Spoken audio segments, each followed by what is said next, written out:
वसुदेव सुतं देवं कंसचाणूरमर्दनं देवकी परमानंदम कृष्णं वंदे जगद्गुरुं। जगद्गुरु का स्मरण करते हुए मैं डॉक्टर शैलेंद्र कुमार आप सभी सुधी श्रोताओं, विद्वानों, धर्म ध्वज वाहकों, सनातन प्रेमियों का स्वागत करता हूं, अभिनंदन करता हूं। आज एक महत्वपूर्ण एवं प्रासंगिक विषय पर आपके समक्ष उपस्थित हूं। इस विषय का संबंध प्रत्यक्ष रूप से तो अफगानिस्तान से है, परंतु इसका बहुत दूरगामी और व्यापक परिणाम पाकिस्तान पर पड़ने वाला है। तो इस रूप में ये हमारे लिए बहुत महत्वपूर्ण होता है और परोक्ष रूप से इसमें भारत की भी भूमिका है, इसलिए ये और भी महत्वपूर्ण बन जाता है।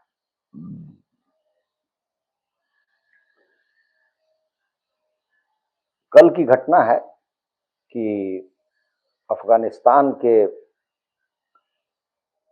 जो जल मंत्री हैं, उनका नाम है मुल्ला अब्दुल लतीफ मंसूर। इन्होंने एक्स पर एक संदेश दिया और उसमें बताया कि जो एक कुनार नदी है अफगानिस्तान में, उस पर 3 बांध बनाए जाएंगे। ये जो कुनार नदी है, यह पाकिस्तान के खैबर पख्तूनख्वा जो प्रांत है, उसके चित्राल नामक स्थान से निकलती है। चित्राल यदि आप मानचित्र देखेंगे पाकिस्तान का, तो एकदम उत्तर की ओर है और चित्राल से निकलकर लगभग 300 किलोमीटर का भ्रमण करके यह नदी दोबारा पाकिस्तान में प्रवेश करती है। तो इसका जो अधिकांश बड़ा सा हिस्सा है वो अफगानिस्तान में है और ये जब पाकिस्तान की ओर आने लगती है तो ये काबुल नदी में मिल जाती है और फिर उसका पानी पाकिस्तान में आता है और पाकिस्तान में सिंचाई से लेकर पनबिजली, पेयजल, तो नाना प्रकार के इसके उपयोग, इसके जल का उपयोग नाना प्रकार से होता है पाकिस्तान में।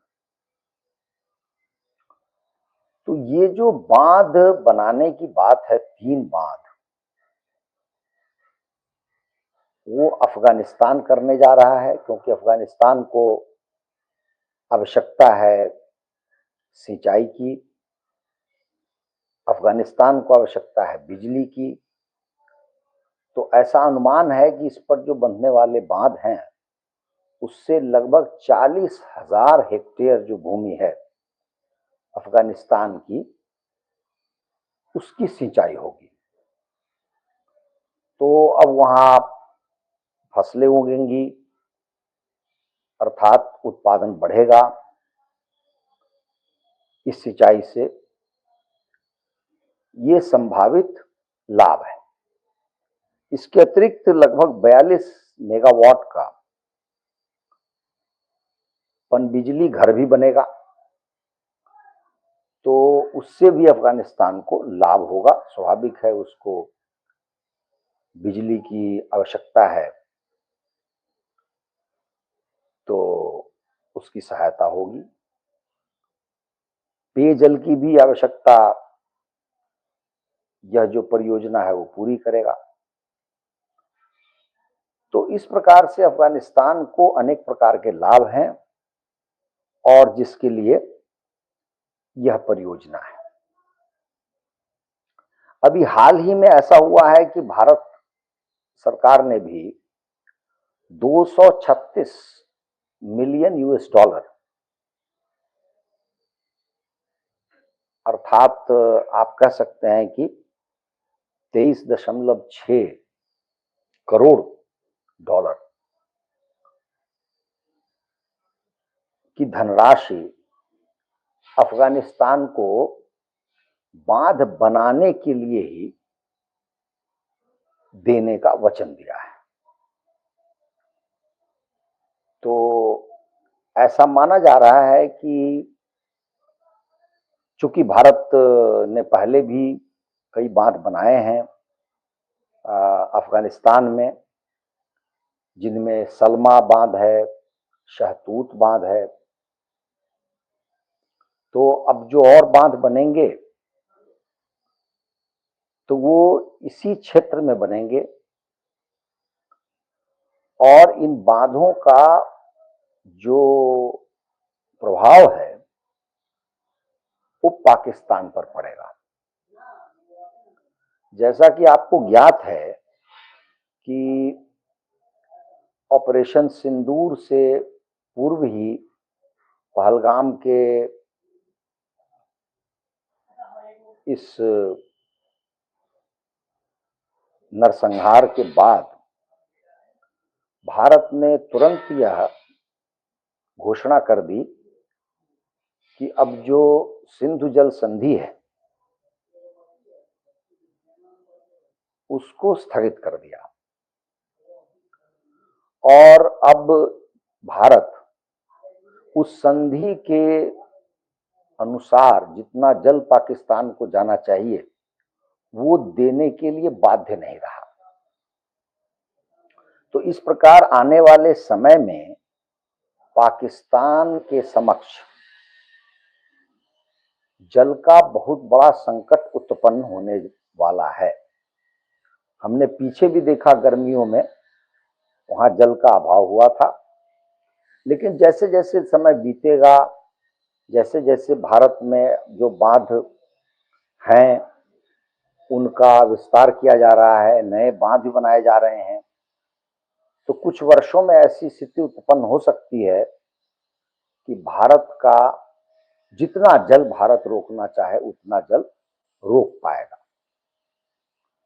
तो ये पाकिस्तान में पूर्व की ओर से ऐसा संकट आ गया है या आने वाला है, उसी प्रकार का संकट उसको पश्चिम से भी अब होगा, अफगानिस्तान से होगा, क्योंकि उधर से भी उसको जल नहीं मिलेगा। आज की स्थिति यह है कि यह जो कुनार नदी है जो काबुल में मिलती है और उसका जल खैबर पख्तूनख्वा प्रांत में आता है, तो एक प्रकार से खैबर पख्तूनख्वा का जो जल का जो प्रयोजन है वो इस नदी से सिद्ध हो जाता है। अब धीरे धीरे ये मामला कसने लगेगा, जल का प्रभाव घटने लगेगा और गर्मियों में तो विशेषकर अफगानिस्तान को भी जल चाहिए होगा, इधर भारत को भी जल चाहिए होगा, तो दोनों ओर से जल नहीं जा सकेगा पाकिस्तान। तो पाकिस्तान की स्थिति अत्यंत दयनीय होने वाली है। कभी कभी मैं सोचता हूं कि जिन लोगों ने पाकिस्तान की मांग की थी, पाकिस्तान को बनवाने में महती भूमिका निभाई थी, उसके विषय में क्या कहा जाए।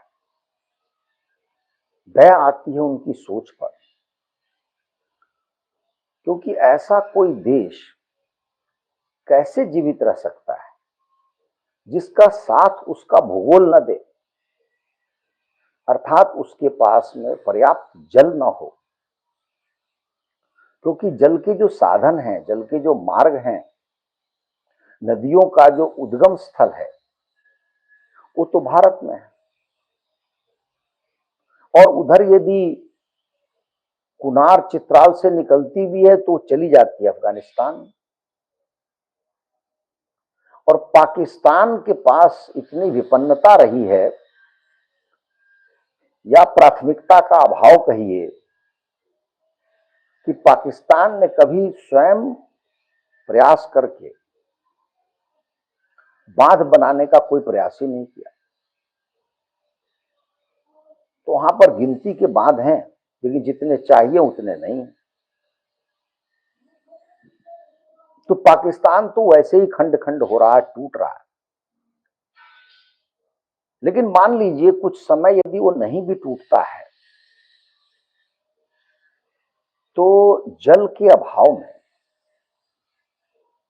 पाकिस्तान के सामने जो संकट आने वाला है, उसका हम और आप वर्णन नहीं कर सकते। उसकी खेती बुरी तरह प्रभावित होगी, तो अन्न उत्पादन नहीं हो सकेगा। दूसरी ओर पेयजल का संकट होगा। दैनंदिन में जो हम जल का प्रयोग करते हैं, उसकी समस्या खड़ी हो जाएगी। और इन सभी समस्याओं के लिए स्वयं पाकिस्तान उत्तरदायी है। क्योंकि जब आपके पास जल का साधन नहीं है, जल के स्रोत नहीं है, और ये स्रोत यदि आपके पड़ोसी देशों के अधिकार में है, तो प्रेमचंद ने गोदान में एक स्थान पर लिखा है कि यदि आपकी गर्दन किसी के पैर के नीचे दब जाए, तो आपका भला उस पैर को सहलाने में है। क्योंकि आप कोई भी उपद्रव करेंगे तो आपकी गर्दन पूरी तरह दब जाएगी, आप समाप्त हो जाएंगे। अर्थात ऐसी स्थिति, दयनीय स्थिति पाकिस्तान की है। फिर भी उसका रंग ढंग देखिए तो ऐसा लगता है किसी पागल, किसी विक्षिप्त का ऐसा व्यवहार हो। भारत से बिगाड़ कर लिया, जबकि उस सिंधु जल संधि में ही लिखा हुआ है कि हम ये जल दे रहे हैं, ये संधि इसलिए कर रहे हैं कि पाकिस्तान का व्यवहार अच्छा होगा, एक अच्छा वातावरण बनेगा दोनों देशों के मध्य। लेकिन जैसा कि हम जानते हैं, पाकिस्तान ने ऐसा कुछ नहीं किया। तो भारत ने उस जल के सोते को बंद कर दिया, और अभी तो वो कम बंद हुआ है। आने वाले समय में जब वो बांध बन जाएंगे तो पूरी तरह मार्ग अवरुद्ध हो जाएगा। अब आप देखिए कि अभी अफगानिस्तान से पाकिस्तान ने बिगाड़ लिया, वहां पर कई बार हवाई हमले कर दिए, युद्ध की स्थिति बन गई। अफगानिस्तान ने प्रत्याक्रमण किया, पाकिस्तान की अनेक चौकियों पर को ध्वस्त कर दिया, अनेक चौकियों पर अधिकार जमा लिया, और जो यातायात के मार्ग थे जिनसे वस्तु विनिमय हो रहा था, सामान आ जा रहा था, क्योंकि अफगानिस्तान एक लैंडलॉक्ड देश है, तो पाकिस्तान के माध्यम से वहां सामान आता जाता है, वो अवरुद्ध हो गया। और पाकिस्तान ने उन मार्गों को अभी भी अवरुद्ध किया हुआ है। ऐसे में स्थिति इतनी बिगड़ी, युद्ध भी हो गया, और बाद में कतर में जाकर दोहा में पाकिस्तान और अफगानिस्तान के बीच में युद्ध विराम पर एक समझौता हुआ। लेकिन उस युद्ध विराम से इतनी हम आशा नहीं कर सकते, क्योंकि खैबर पख्तूनख्वा में जो कुछ हो रहा था पहले से, वो अभी भी हो रहा है। प्रतिदिन कुछ सैनिक पाकिस्तान के मारे जा रहे हैं, और पाकिस्तान का दावा यह है कि खैबर पख्तूनख्वा जो प्रांत है उसमें जो उपद्रवी हैं, विद्रोही हैं, उनको अफगानिस्तान से सहायता मिलती है। अफगानिस्तान कहता है कि ऐसा नहीं, वो खैबर का पख्तूनख्वा में जो विद्रोही हैं जिनका नाम टीटीपी है, तहरीके तालिबान पाकिस्तान, ये उनका काम है, उनसे उनका कोई प्रत्यक्ष लेना देना नहीं। तो अब जो ये बांध बनाने का निर्णय है, इसकी पृष्ठभूमि भी यही युद्ध है,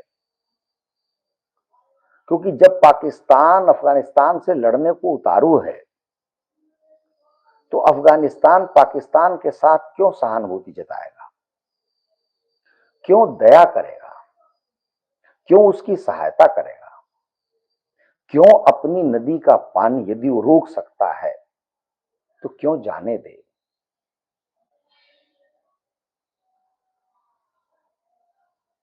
तो पाकिस्तान, जैसे मैंने कहा, वर्णनातीत जल संकट की ओर बढ़ रहा है। पाकिस्तान को तो टूटना ही है, और मैं तो मानता हूं कि उसके टूटने से ही अनेक समस्याओं का समाधान हो जाएगा। क्योंकि यदि पाकिस्तान टूट जाए तो खैबर पख्तूनख्वा प्रांत जो है वो अफगानिस्तान में मिल जाएगा। तो इस प्रकार से अफगानिस्तान का अपना प्रांत होगा, वहां कितना जल चाहिए यह अफगानिस्तान का दायित्व होगा और वह तदनुरूप कार्य करेगा। उसी प्रकार से बलूचिस्तान अगर प्रांत होगा, उसको क्या चाहिए नहीं चाहिए वो अपने पड़ोसी देशों से ले सकता है। सिंध भी वैसा ही करेगा। सर्वाधिक संकट पंजाब का होगा, क्योंकि पंजाब अफगानिस्तान की तरह ही एक लैंडलॉक्ड देश बन जाएगा, तो उसका भविष्य तो अधर में रहेगा।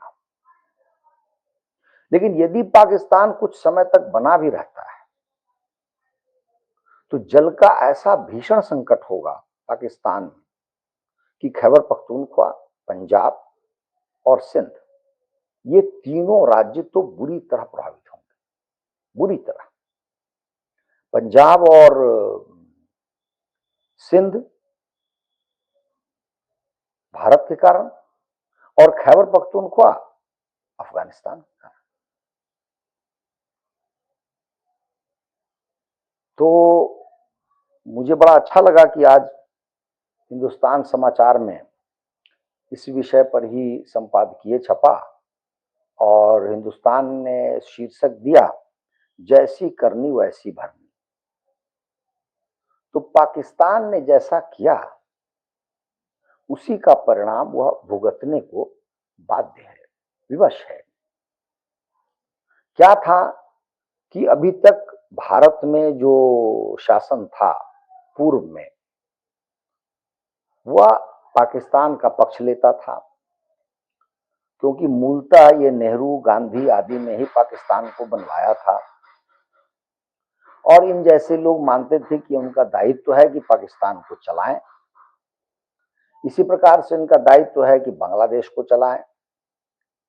बांग्लादेश बनने के बाद लगभग 20-22 वर्ष बाद नरसिम्हा राव की सरकार के समय भी जो एक गंगा पर संधि हुई थी बांग्लादेश के साथ,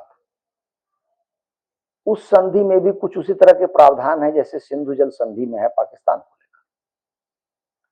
आज मोदी सरकार ने उस संधि को एक प्रकार से निरस्त करने या बंद करने का निर्णय लिया है। लेकिन कांग्रेस की ऐसी ही चाल रही थी, बांग्लादेश को जिलाओ, पाकिस्तान को जिलाओ, उनसे कुछ लेना तो छोड़ दीजिए, उनको कितना दिया जाए इस पर बातचीत होती है। सिंधु जल संधि के बाद देशद्रोही नेहरू ने बहुत बड़ी धनराशि पाकिस्तान को दी थी पाकिस्तान में बांध बनवाने के लिए। मतलब इससे विचित्र तो कोई बात कोई सोच नहीं सकता। लेकिन 2014 से जो सरकार है वह राष्ट्र हित में काम कर रही है और इसीलिए पाकिस्तान का इतना बुरा हाल है। अन्यथा आप देखिए कि सिंधु जल संधि 1960 की संधि है, उसके बाद 65 में युद्ध हुआ है, 71 में युद्ध हुआ है, 99 में युद्ध हुआ है, लेकिन कभी भी भारत ने इस संधि को निरस्त नहीं किया, इसको स्थगित नहीं किया। और एक पहलगाम की घटना पर राष्ट्रभक्त सरकार ने संधि को स्थगित कर दिया। अफगानिस्तान के साथ भी कुछ ऐसा ही है। अफगानिस्तान तो बार बार चोट खाता रहा है, धोखा खाता रहा है पाकिस्तान से। लेकिन अब जो अफगानिस्तान है और वहां पर जो सरकार है तालिबान की, वह पाकिस्तान को झेलने के लिए बिल्कुल तैयार नहीं है। और यही कारण है कि वह इस तरह की परियोजना पर काम कर रहा है। और स्पष्ट है कि पाकिस्तान पूर्व और पश्चिम दोनों ओर से, आप समझिए कि पानी रोके जाने के कारण वह टूट जाएगा,